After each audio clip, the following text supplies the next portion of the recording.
Hello, मैं Bihari sir मेंटोरस BK classes में आपका स्वागत करते हैं।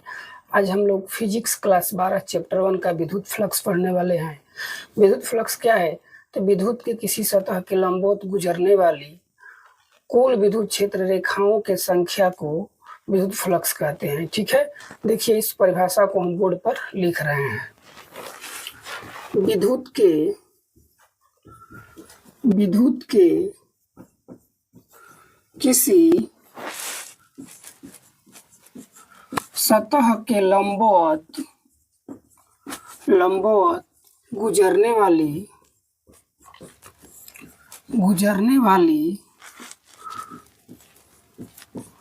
कुल विद्युत क्षेत्र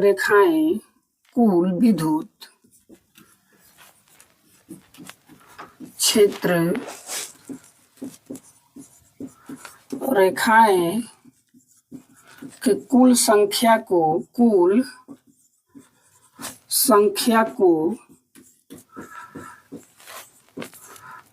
विद्युत फ्लक्स कहते हैं। विद्युत फ्लक्स कहते हैं। इसे फाई द्वारा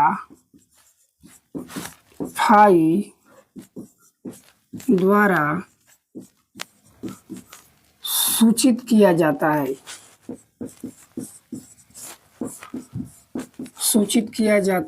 है। यानी विद्युत फ्लक्स किसे कहते हैं? तो विद्युत के किसी सतह के लंबवत गुजरने वाली कुल विद्युत क्षेत्र रेखाओं की कुल संख्या को विद्युत फ्लक्स कहते हैं और विद्युत फ्लक्स को फाई द्वारा सूचित किया जाता है। ठीक है, देखिए वो सतह ले लेते हैं हम।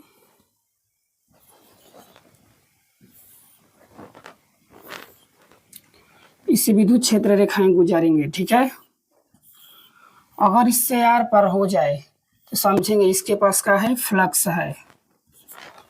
यानी जिस वस्तु से विद्युत क्षेत्र गुजरने पर आर पर हो जाएगा उसे हम क्या समझेंगे? वह फ्लक्स है, यानी उसके बाद सतह है। ठीक है, अब देखिए विद्युत फ्लक्स का फाई द्वारा सूचित किया जाता है। अब विद्युत फ्लक्स से कौन सी राशि? अदिश राशि। लिखते हैं इसको हम। विद्युत फ्लक्स एक अदिश राशि है। ठीक है, फिर लिखेंगे विद्युत फ्लक्स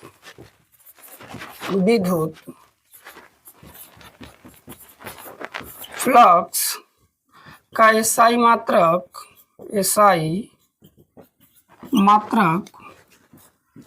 न्यूटन मीटर स्क्वायर प्रति कूलम होता है या वोल्ट मीटर होता है। ठीक है, विद्युत फ्लक्स का गणितीय रूप विद्युत फ्लक्स का गणितीय रूप फाई बराबर E cos थीटा होता है। ठीक है, या कोई लिखता है फाई बराबर E delta A cos theta.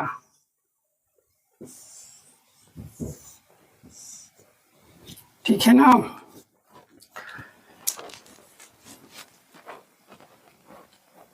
विद्युत फ्लक्स का बीमा निकालने के लिए इसका एसआई मात्रा का उपयोग करेंगे। तो लिखेंगे विद्युत फ्लक्स का बीमा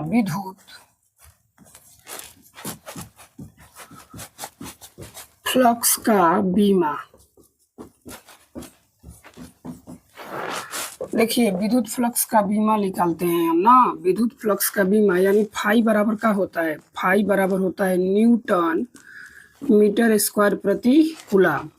तो न्यूटन का है बल, तो बल का बीमा का होता है आप लोगों को पता है, ml T⁻²। और मीटर यानी लंबाई, तो लंबाई का हो जाएगा L स्क्वायर। और नीचे का है कूलम, कूलम का होगा 80। ठीक है, सजाते हैं ml। देखिए L स्क्वायर और L कितना हो जाएगा 3 और T⁻²। और नीचे का है 80, तो लिखेंगे नीचे 80।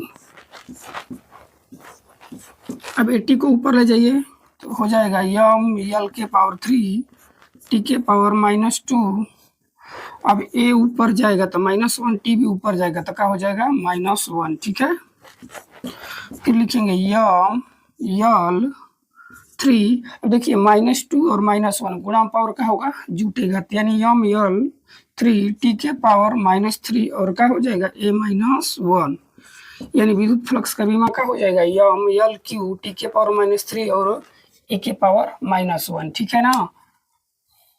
देखते हैं विद्युत फ्लक्स किन किन बातों पर निर्भर करता है।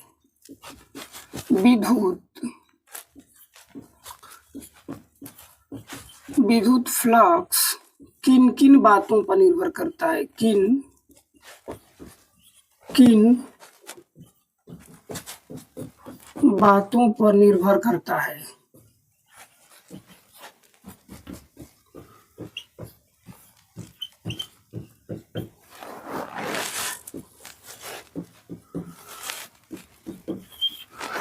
देखिए हम लोग एक सतह ले लेते हैं, विद्युतीय सतह, ठीक है। ये हम लोग का हो गया क्षेत्रफल सदिश dA और ये आपका हो गया विद्युत क्षेत्र और इसके बीच का बना कोण थीटा, ठीक है। तो पहला लिखेंगे विद्युत क्षेत्र पर, यानी विद्युत फ्लक्स किन किन बातों पर निर्भर करता है। तो पहला हो जाएगा विद्युत क्षेत्र पर, दूसरा हो जाएगा क्षेत्रफल सदिश, तीसरा हो जाएगा क्षेत्रफल सदिश और विद्युत क्षेत्र के बीच बने कोण पर, ठीक है। तो पहला लिखते हैं विद्युत क्षेत्र पर, विद्युत क्षेत्र पर, दूसरा हो जाएगा आपका क्षेत्रफल सदिश पर, क्षेत्रफल सदिश पर, क्षेत्रफल सदिश को क्या माने हैं dA, यानी dA।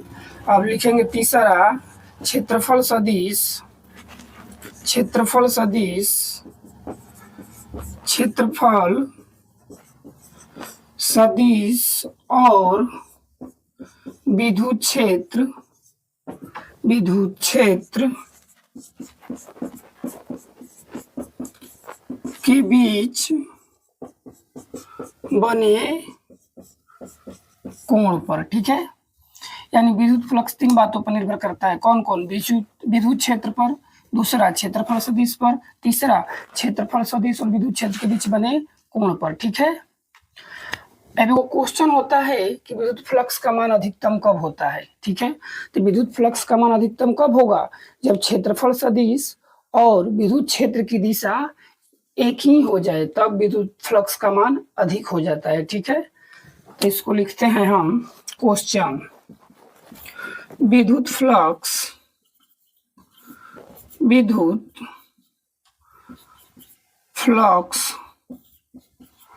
का मान अधिकतम कब होता है, अधिकतम कब होता है। तो इसका आंसर लिखेंगे हम लोग क्षेत्रफल सदिश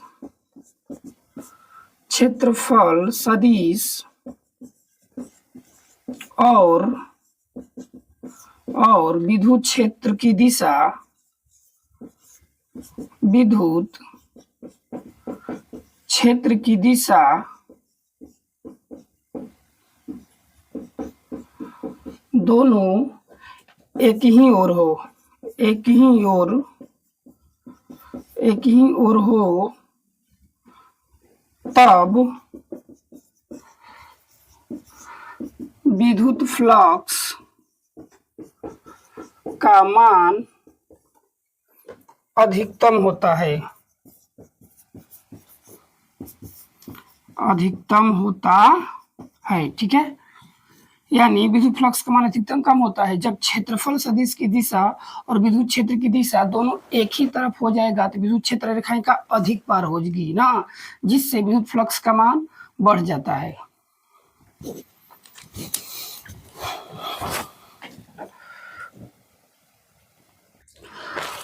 अब हम लोग पढ़ने वाले हैं विद्युत फ्लक्स का मान कब न्यूनतम होता है, कब अधिकतम होता है और कब ऋणात्मक होता है, ठीक है। अब देखिए विद्युत फ्लक्स का गणितीय रूप का होता है, फाई बराबर होता है EA cos थीटा का होता है ये cos थीटा। केस वन में लेते हैं हम, जब थीटा का मान ले लेते हैं हम लोग 0, थीटा बराबर का ले लेते हैं 0, तो रखिए जहाँ cos थीटा है वहाँ 0, तो फाई बराबर होगा ये cos 0, ठीक है। तो फाई बराबर का निकल कर आएगा ये, क्यों कि cos 0 का मान 1 होता है, cos 0 का मान का होता है 1। तब हम लोग का क्या हो जाएगा, विद्युत फ्लक्स अधिकतम होगा, ठीक है। केस नंबर 2, जब थीटा का मान 90 ले लेंगे, तो जहां आपको थीटा दिखाई दे रहा है यानी cos थीटा, वहां का रखेंगे 90।